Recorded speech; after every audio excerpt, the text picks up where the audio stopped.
Chapter 9. William Tell, the Swiss Hero. William Tell was a very simple man who lived in the lakeside town of Eldorf in Switzerland. His home was among the mountains nearby. He was tall and strong, broad and shapely.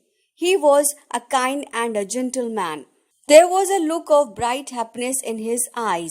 He was popular with the local people for his shooting and sailing skills. He was the best bowman in the country. No one in all the land could shoot with bow and arrows as well as he. Not only that, he was a skillful sailor as well. The Swiss have always been a freedom-loving nation. But in those days, the country was under the cruel rule of the Duke of Austria. He had appointed a governor named Gessler to rule the country. Gessler was a wicked tyrant. He made their lives like hell. They had to pay heavy taxes and tolerate all sorts of humiliations. The people of the country were fed up with his tyranny. Gessler has heard about William Tell's skill. He was afraid of him and thought that he was the only man who could stand against him. William Tell hated Gessler. However, he didn't want to involve into any dispute with him for the sake of his young son, so he lived in the mountains away from the city. Gessler had many of the hat of the Duke of Austria put up on a long pole in the market square. Everyone who passed by had to salute the hat. The soldiers stood by and make everybody bow to the Duke's hat. One day, William went to the marketplace with his son. He was surprised to see people bowing down before that hat. A soldier came to him and asked him to go and bow down before the hat. "Salute," he ordered William. William Tell was not afraid. "I don't bow to any man's empty hat," he replied boldly. Then, with his head held high, he walked across the square along with his little son. The other soldiers came running. They surrounded William Tell and said, "Salute the Duke's hat or we'll arrest you." "I have done nothing wrong. How can you arrest me?" William replied fearlessly. Meanwhile, a crowd gathered around them. They were on William Tell's side. "If William Tell does not want to do something, no one can make him to do it," said one of the onlookers. The soldiers became irritated. They felt insulted. They arrested him and produced him before Gessler.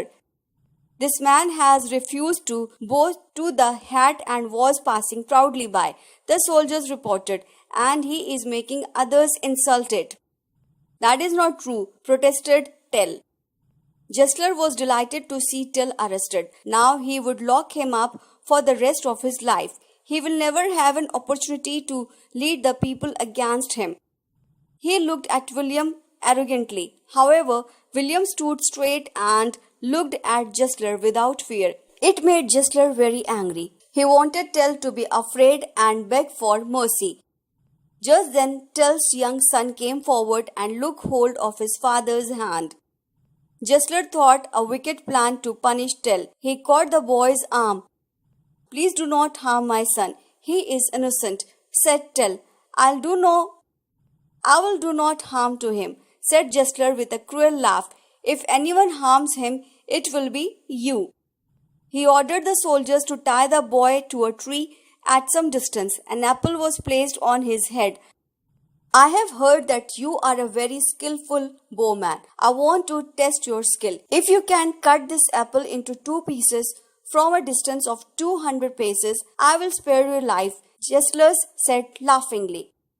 Tell loved his son more than his own life. "How could I take such a chance which might kill my own son? Would it not be better to spend the rest of my life in prison than to risk the life of my son?" thought he. Gessler was smiling with glee when he saw William's pale face. "I don't want to shoot. Let me die," said Tell. "But we will break the boy's neck first," said the cruel tyrant, "and you will see your son die right in front of your eyes," said Gessler with cruel laugh. Tell's eyes flashed with anger. He knew that the tyrant could do anything and he was not ready to risk the life of his son at any cost. "Give me the bow," he said. Then he took out 2 arrows from his quiver and stuck one in his belt. He bowed his head and stood for a moment in prayer. He then raised his head and took aim. The onlookers held their breath in excitement. Twang! The arrow shot forward, split the apple into 2 pieces and buried itself deep in the tree. The next moment, the people saw the apple fall 1 piece on either side. Gessler was very upset. "That was a good shot," said Gessler, "but tell me why you took 2 arrows and stuck one in your belt." "If I missed my aim with the first," said William, "I would have sent the second to pierce your black heart." Gessler became very angry to hear this. He ordered the soldiers to take him across the lake to the Kusendit castle and throw him before dogs and wolves in the cellar. Tell was put in chains and taken to a boat. Tell made a gesture to his son to run home and wait for him there. The soldiers rowed the boat to cross the lake, but as the boat reached deep water, a storm broke out and blew it off its course. "Only William Tell could sail a boat in this weather," cried the boatman. The soldiers took off his chains and asked to take the tiller. William Tell quickly brought the boat under control, but instead of trying to cross the lake, he turned the boat round and sailed back towards the shore. He brought the boat to a jagged rock. The next moment the boat broke into two. Tell grabbed a loaded crossbow from a soldier and leapt out of his sinking boat. The drowning Austrians saw him jump onto the rock and run out of sight. Tell hid himself by the roadside and waited. When the news of his escape reached Gessler, he was worried. Riding on his horse, he went in search of William Tell.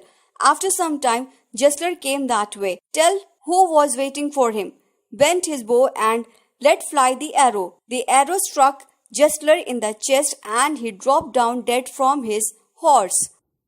Then William Tell united the peasants and made them rise against the Austrians. They defeated their oppressors and drove them out of their country. Once again, the Swiss nation was free.